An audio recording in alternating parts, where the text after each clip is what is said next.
Hope for Anxiety and OCD, Episode 3. Today on the show, I am interviewing Lowe, who is a nurse practitioner at Cornerstone Primary Healthcare in Hendersonville, Tennessee. I was really excited to be able to speak with a medical professional on the show to talk about some physical issues that may be causing or contributing to anxiety. A lot of people don't know that when you're experiencing anxiety, a first stop to the primary care physician to get some testing and blood work is really in order. Melaine and I are also going to talk about being a Christian and taking medication for mental health issues. So let's get to the show. So I am excited to have someone on the show today from the medical field. And so can you tell us a little bit about yourself and how you got involved in the medical field and kind of the decision, the process to start your own medical clinic? Sure. My name is Melaine Lowe, and I graduated from Auburn University. That's where I did my undergraduate in 1994. So I practiced nursing in an open heart surgery center for 3 years and then decided to go back and get my master's in nursing, but that was in nursing education, because my ultimate goal was to teach in the nursing programs there in Auburn, which I did for 3 years. And that was a great experience because as a nurse, we just love to be educators as well. So after that period of time, we started a family, my husband and I. We have 2 children. And so I took 8 years off from school to raise the kids. And then once they got into school, then I said, okay, it's time for me to go back and get back into the nursing field, which I did. So I went to work. We moved from Indianapolis to Hendersonville, Tennessee, and I went to work for Vanderbilt in the cardiovascular unit there. And then I decided after 2 years that I was ready to go back and get my nurse practitioner degree, which I got in 2008. That's the progression as to I got to be a nurse practitioner. And that is my ultimate goal in love. And I just love it. Okay, maybe you can help some of our listeners because I know we hear different titles in different fields. What is the difference between being a doctor and being a nurse practitioner? Sure. So doctors, of course, you'll have the different degrees. You'll have a primary care provider, internal med physician. They go through, of course, undergraduate medical school, and then some of them do different extended studies if they want to be an endocrinologist or a specialist, cardiology, and things of that nature. So they are in medical school. Then you have the mid-levels, which are nurse practitioners and physician's assistants. They do similar jobs. They work alongside of doctors a lot of times in various clinics, but nurse practitioners and PAs can also go out on their own, like I have, and open up their own medical clinic. In the state of Tennessee, we have to have a supervising physician. So you will see that there's sometimes when we write certain medications, narcotics, we have to have a supervising physician to sign off on that. And they have to be in our practice at least once a month, just to sign charts, not to actually see patients, but they need to be overseeing us at least once every 30 days. But mid-levels can prescribe just like physicians. They can, order imaging. They can make referrals. So when it comes to the medical care, we can all do the same thing. It's just that the nurse practitioners and PA have less schooling than physicians. Okay. Do you feel like there are benefits at times to seeing a nurse practitioner over a doctor? Well, as most people probably know generally, most nurse practitioners will spend more time with their patients. And I think that that's one of the big differentiating things between mid-levels and a provider that's a physician. What you'll find, though, is that in corporate clinics, there's a schedule. And of course, that dictates how much time you can spend with each patient.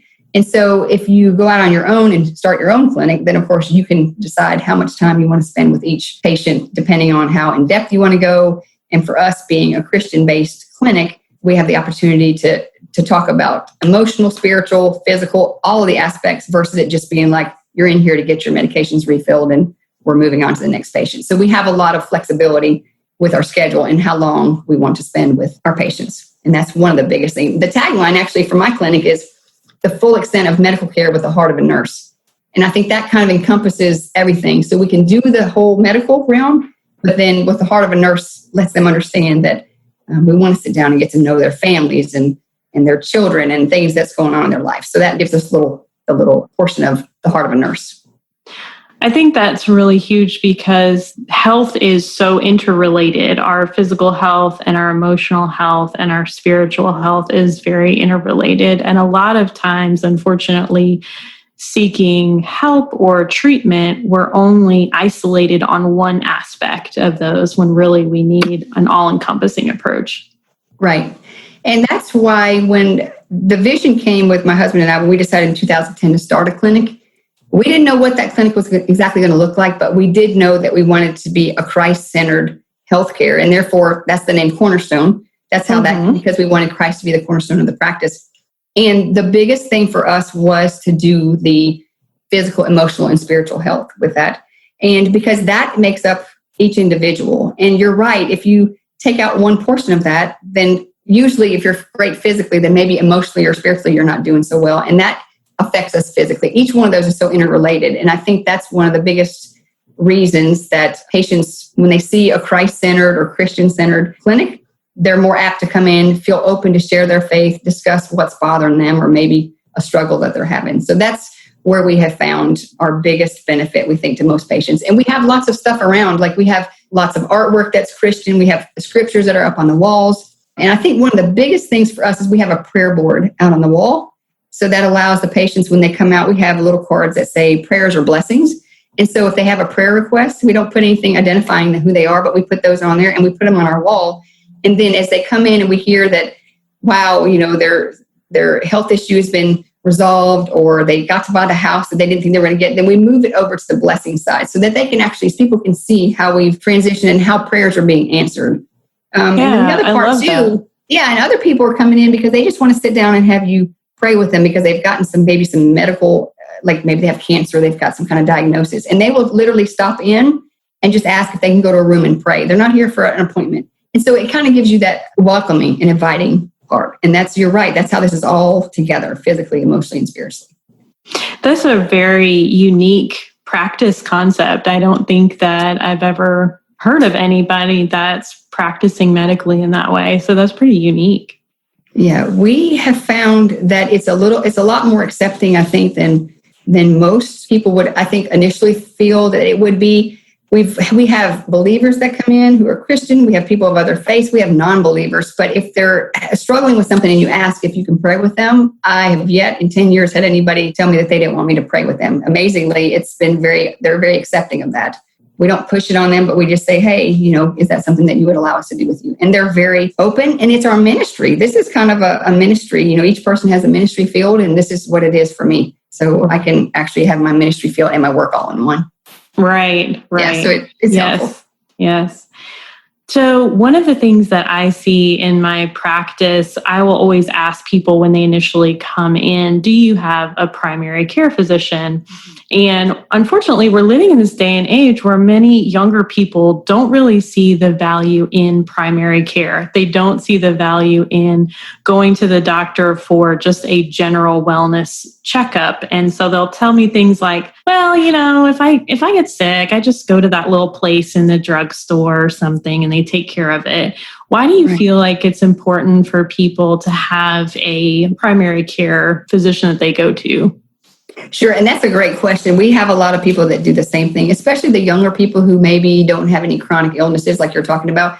We're thankful that the urgent cares are open on the weekends and after hours. But what we would hope is that someone would call their healthcare home. We want to be the home of the person so that, they can go somewhere else if we're not available. But ultimately, the importance of a primary care would be you begin to build a relationship with that other patient. And then if there's changes that come along the way, whether it's maybe something that you see in them, something physically you see, or in labs, you can watch trends and you can start seeing those changes, but that's over time. That's not something that you would normally know if you went in to get a sinus infection and then the next time you had a urinary tract infection. Well, nobody's really keeping up with all of the other aspects of your life. So that relationship would be one of the biggest things. And then the second thing would be trust. If you go to see somebody on a regular basis, you build that trust with them, and then they're more apt to open up and tell you maybe some internal struggles that they're having, or, hey, this is kind of embarrassing, I don't really want to tell you about it. But then they will feel that they trust you enough and know that it's in confidence that they will tell you things that they won't get a chance to tell somebody that's at an urgent care. And then something that you brought up was screenings. We see a lot of people who don't get their once a year annual screening. And those screenings are so important because you can catch things really early.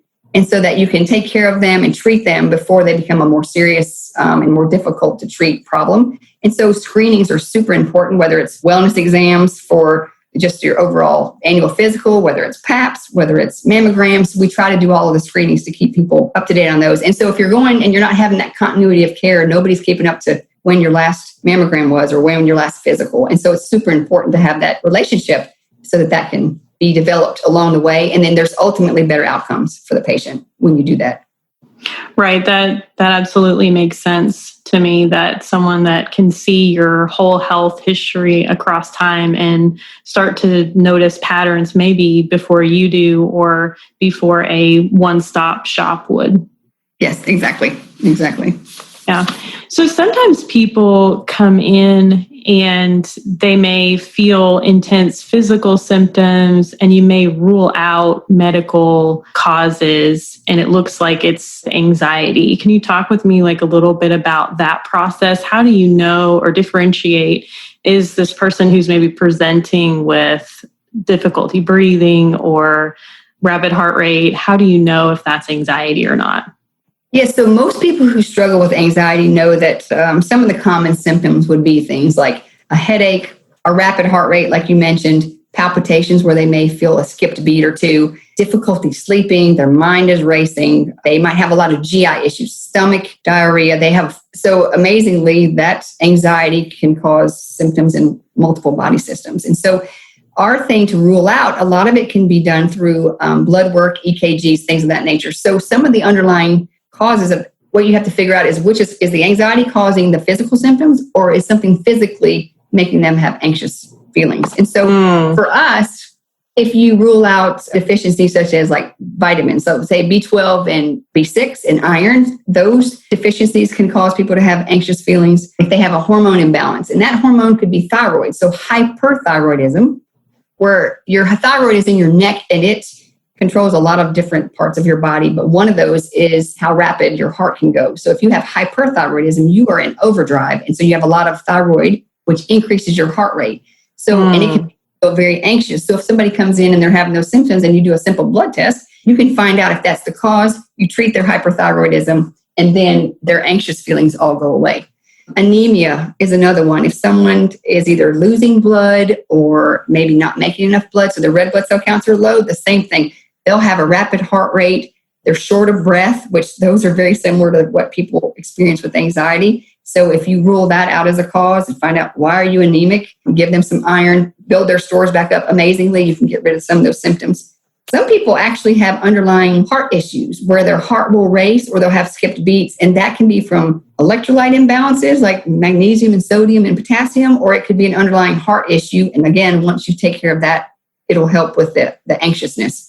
A lot of people drink too much caffeine. They'll have caffeine in the morning and then they'll have some monster drinks. And so all of those, so that caffeine or any other drug abuse that they might have, if people have drug or alcohol abuse, those can all cause, or actually withdrawal even from drugs can cause similar symptoms. And you need to get that, again, that trust and building that relationship with the patient will let you ask questions. Do you struggle with, taking too much pain medication? Do you struggle with some of these things where, obviously you wouldn't have that opportunity in an urgent care? Sleep deprivation, if somebody has sleep apnea, for instance, and they don't even know it, and they're not sleeping well at all, then over time when they're sleep deprived, anxious feelings, inability to think clearly, all of those occur. So simple things can rule out the physical, and then you can determine if the anxiety is really the underlying cause or if it's something else. I'm glad that you brought up sleep and sleep apnea, because I know I have had several clients that went through the sleep study process, found out they had sleep apnea, and as they started to wear the mask at night and get that treatment, that their mental health has improved dramatically. Not to say that all of their anxiety or depression has gone away, but they feel so much better physically, which helps them feel better emotionally. And a lot of times that goes undiagnosed for a while, right? It does. And not everybody falls into the typical category of what you would expect somebody with sleep apnea to have. A lot of times they always say if your neck is greater than 17 inches, like if a man's dress shirt, then if it's above that, then you might be apt to have sleep apnea. A lot of people wake up and they are just as sleepy when they wake up in the morning as they were before they went to bed. And so that can give some people some ideas. And then those who have partners or are married, they're the ones who can say, I witnessed them stop breathing and they're having issues. But sleep deprivation and sleep apnea can lead to things like those, when we talked about other hormones that can be lower, testosterone specifically, and estrogen. So if somebody has sleep apnea, then of course, and they have the symptoms of a low testosterone, of course, they can feel anxiety, depression, things of that nature. If you take care of their sleep apnea, amazingly, just like you said, a lot of other things fall into normal, and then they can rule out what's left as the cause. Mm-hmm. I'm curious about what you think about this issue related to sleep. Is that we also are living in a society where people seem to think that sleep is optional. Like, I can just kind of sleep 6 hours a night and then, down an energy drink in the morning and then have maybe a cup of coffee in the afternoon and I'm good to go. Everything's fine. But what are we really missing out on medically and physically when we're missing sleep? Right. When you have very short spurts of sleep, or you're using things such as caffeine to keep you awake, and then some people will use alcohol to get them to sleep, those things start to mess with your circadian rhythm, and then your sleep cycle gets off completely. And so what happens with that is when people are using, like I said, caffeine or other things, once that sleep cycle gets off, you have to go through a withdrawal period of those in order to get things to cycle back into normal. And then you'll see some people who need, like you said, some people may need 5 or 6 hours of sleep. Other people do not function well without 7 or 8, if not more. And so when they wake up in the morning and they can't think clearly, and I'm sure we've all done this at some point, we've gone through where we haven't slept well, and you feel like you can't even recall a name. You're like, I can't recall a word. You can't think of what you did yesterday. And all of that are symptoms of, we haven't had enough sleep in a long time. So it's really important. And that's the time where your body has a chance to restore itself, heal up, and reprocess and put memories in place. I mean, it is amazing what your brain does during that time of sleep, and it needs to have it adequately each night for you to feel that way. There's definitely a connection between trauma and sleep disruption, and that inability of the brain to process that information at night can really cause more problems during the day, is something that I've seen from the mental health side. Sure. So do you see quite a few patients in your practice that present with anxiety? Is that something that you see on a regular basis? Yeah, we see it every day. And I think one thing that surprises people is that probably 60 to 70%, and I know that sounds like a large number, of patients that see us on a daily basis are coming in with some type of anxiety, depression, combination of that. It is just amazing how many people and how prevalent it is for even our young people. I think there's a lot of pressure for young people to get into colleges. I mean, I think it's starting out a lot younger now. I treat 12 and above, so I don't see a lot of really young patients. But in the adolescents, they're all competing to get into a certain college, and they're trying to study for their certain tests, and there's so much competition. And that, I think, is part of it that starts it. So we see that starting in young people. And then we have everything from, it could just be life circumstances. It could be that during this COVID, we have noticed a remarkable number of people who are having the mental health aspect of it now, not as much physical. Like I said, we have not treated anybody so far with COVID, but during this pandemic right now, we are seeing it escalate. So people who have never been on medications before are starting them, or those who are already on something, we're having to increase it just to help them cope through this. But it is more prevalent. And I think now it's exciting that the stigma is not there anymore. So we openly talk about mental health issues with patients every day, because it's not that stereotype where we feel like we can't tell anybody what's going on. So we do try to make that something that we bring up in conversation. Do you struggle with anxiety? Do you struggle with depression? And so that way it opens the doors for people to discuss that with us. But it's a daily thing for us. I think that's a great thing, because a lot of times the medical professionals can be a gatekeeper to people seeking out counseling or mental health treatment, like you said, because they do have a relationship with you, but maybe they're concerned about going to a counselor, and you can talk with them about, hey, this is something that could really benefit you, and work alongside the medication that you're taking to help you see even more improvements.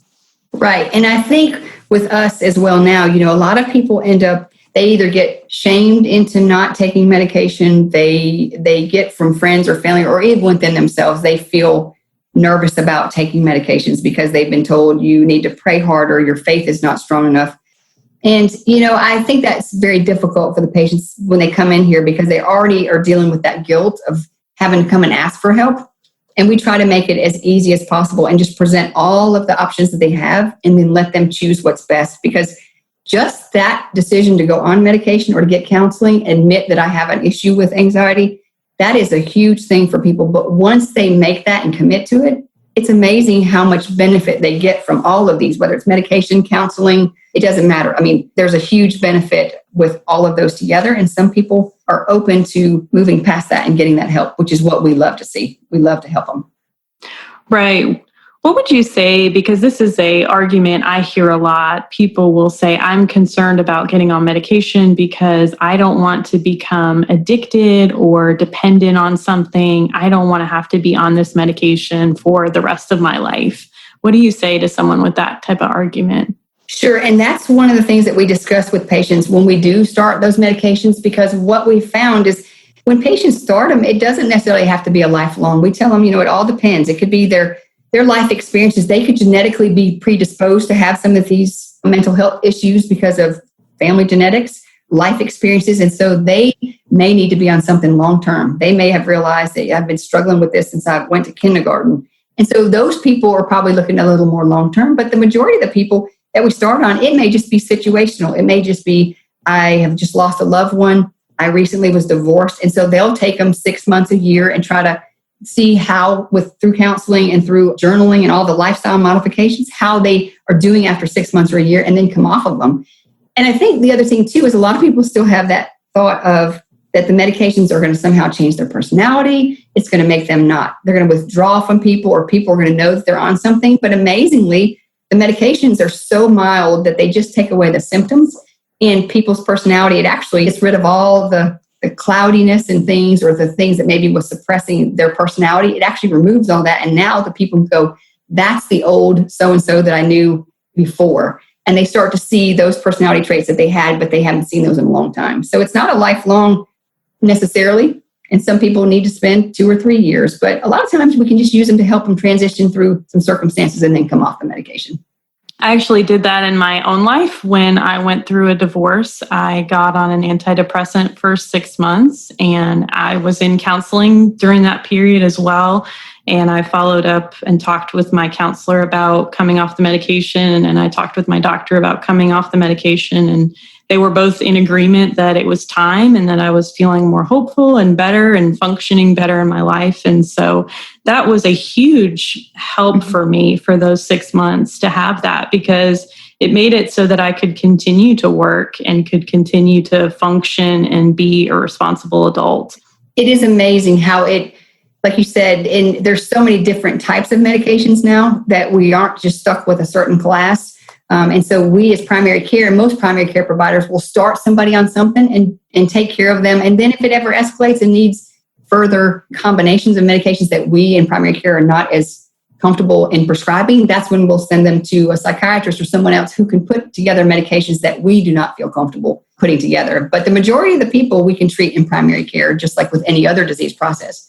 And Carrie, that's one other thing is I would say a lot of people feel that mental health medications aren't as important. And I think that's why they try to tell people not to get started on them, because you think about diabetes. That's a chemical imbalance. Think about hyperthyroidism or hypothyroidism. It's a hormone issue, chemical imbalance. And we would not look at those people and go, just keep praying. Now I'm telling people that pray. We wouldn't tell them and shame them into not getting help. We would never tell them that, hey, if you pray hard enough, your blood sugar is going to go down from 500 to 200. We would treat them. And I think we need to understand that, and most people are on board with this, is they use this as another chemical imbalance. And that's why I feel like the stigma is gone, and we just need to talk about this openly, because so many people struggle with it, and there's options. It would be different if we had nothing to offer, but there's too many things that we can do to help them.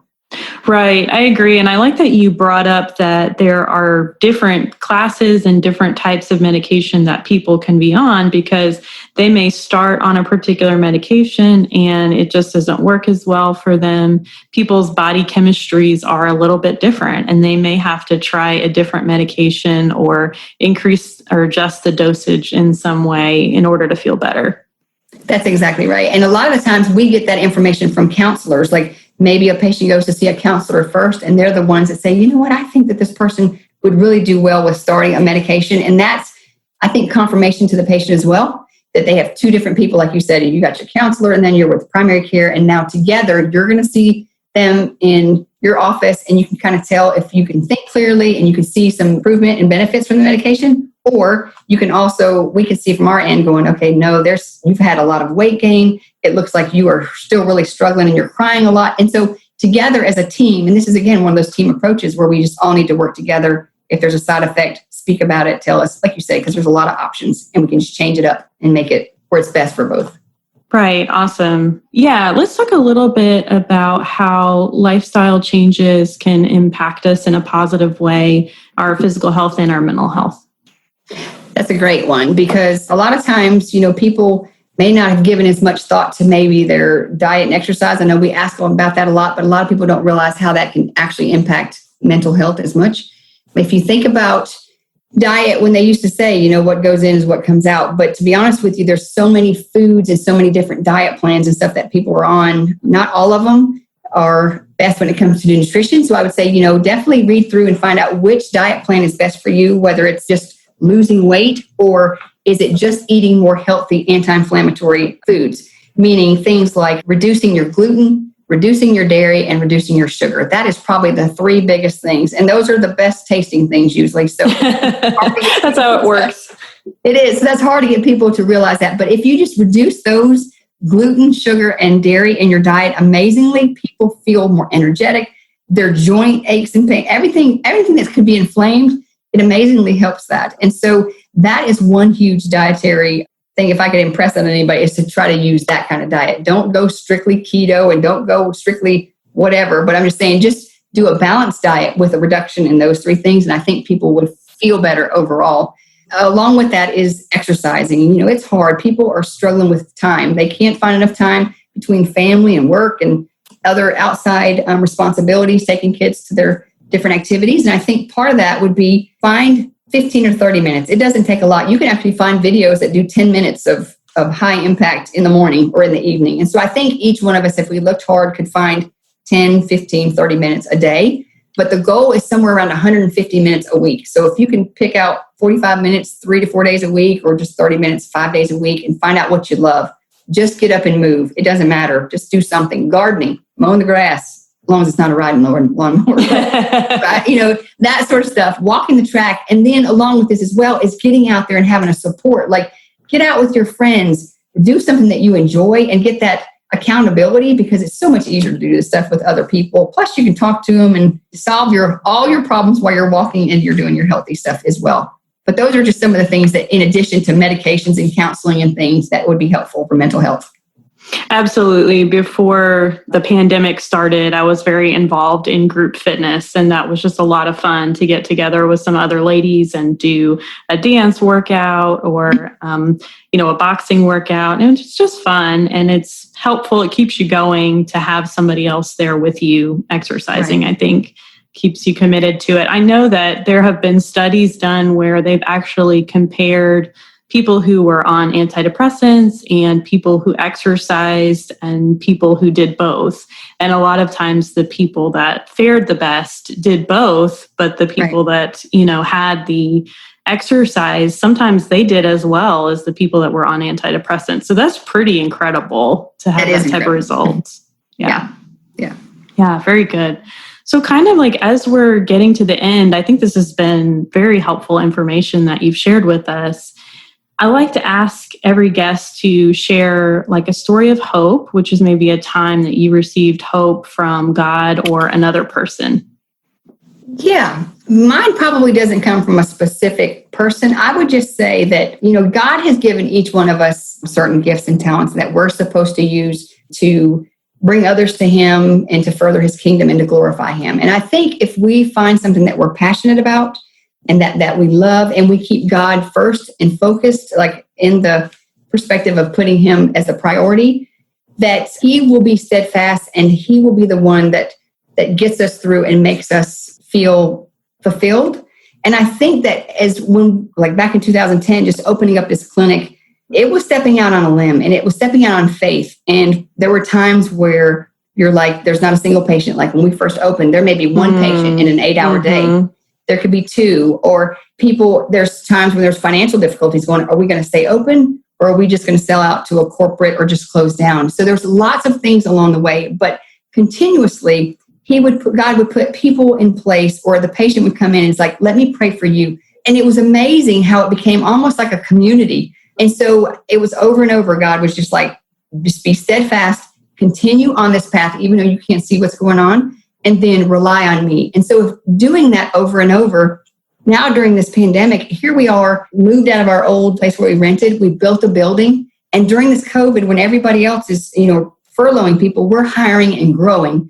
And the Lord's just like, just be patient, just continue and be patient. And I think that would be just a sign of hope for anybody that's trying to think of maybe something that they're passionate about, but they're afraid to maybe step out. But I would say just step out in faith and just continue to pray about it. And if it feels like it's not going to work out, just continue to be in prayer and have others pray for you. And amazingly, it'll work out, or you'll find out what you need to do next. Right. God has a way definitely of coming through right when we need him. And that's awesome. It's really an encouraging testimony. I appreciate you sharing all of this helpful information and taking your time to be on the show.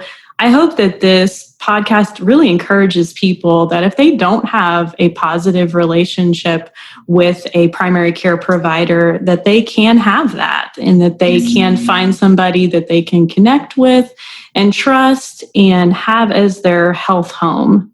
Yes. Yeah, I thank you so much. And like I said, I agree with you. I just want people to reach out and ask for help and not go through this alone. Right. Absolutely. Absolutely. I enjoyed this interview, and I hope you found the information helpful. When we look at a symptom that our body is experiencing, such as anxiety, it's important to evaluate what is the message.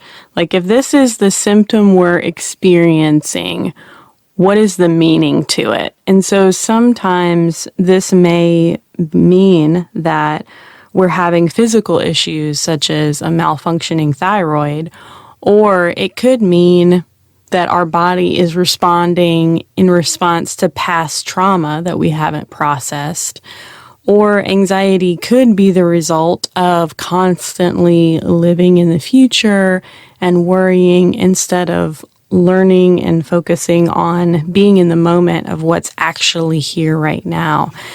Anxiety being such a broad symptom, I just really encourage you to look at what is that symptom, or what is your body in a way trying to communicate to you. And you may need some medical help or some counseling help to help you figure some of that out and tease it out. And that's okay too. There should be absolutely no shame in getting what you need. It doesn't matter if that need is physical or emotional. I hope that this episode prompts you maybe to think about how you can take better care of yourself too. Until we meet again, you can find us on Facebook and Instagram, or always at hopeforanxietyandocd.com. Hope for Anxiety and OCD is a production of By the Well Counseling in Smyrna, Tennessee. Our original music is by Brandon Mangrum, and audio editing was completed by Benjamin Bynum. Until next time, may you be comforted by God's great love for you.